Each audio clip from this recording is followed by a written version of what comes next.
literacy. Am I right? Who needs it? Folks, a disturbing but not very surprising article came out in the New York Post the other day. The headline reads, "Young students have suffered alarming drops in reading skills during pandemic." Now, I want you to resist the urge to roll your eyes and say, well, no shit, Sherlock, but just hang on with me for a second because, yeah, all of us with a still functioning brain over here are not only aware of this problem, we saw it coming a mile away. We had the T-shirt printed up in advance. But as we like to do around here, I want to drill a little bit deeper down into the issue. Now, the article states that a new set of studies suggests that around a third of the youngest kids in school are behind on reading benchmarks, which is way higher than before the pandemic. Now, a week or so ago, we talked on this program about the CDC is actually lowering early childhood development milestones so they can essentially cover up for how awful the pandemic lockdowns have been for the little children.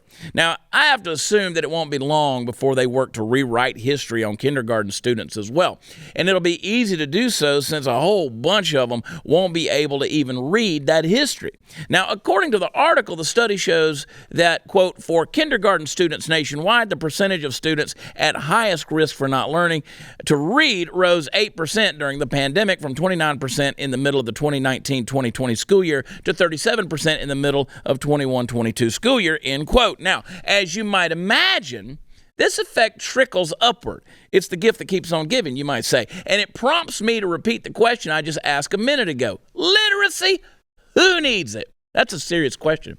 Now, we've said many times on this program that language is the vehicle that my mind drives to get to your mind, and that's absolutely true. Well, if I'm driving a broken-down Pinto that leaks oil and hasn't had a tune-up since the Carter administration, I'm a hell of a lot less likely to make it from the welcome mat in front of my mind to the welcome mat in front of yours, right?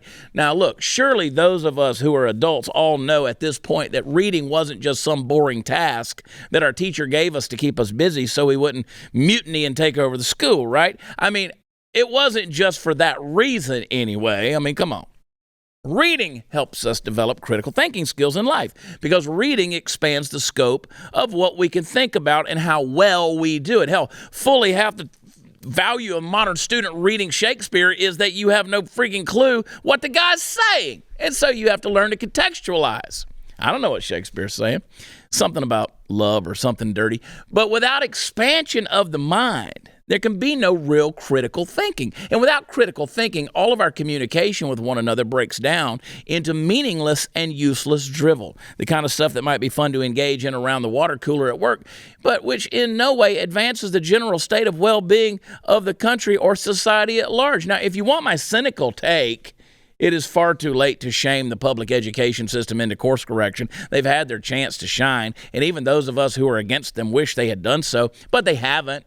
And it's time to move on. Folks, don't leave your kids on board the sinking ship. And make no mistake, that's exactly what the school system is right now. Maybe someday we'll level the whole thing and try again. And when that happens, I'll give a listen to their suggestions. Until then, though, I can hear the rivets dropping. I can see the ship starting to break in half next to the iceberg. And those eerily calm dudes in tuxedos are playing their last string quartet. Get your kids off the Titanic before she sinks, folks. Do it, do it, do it now.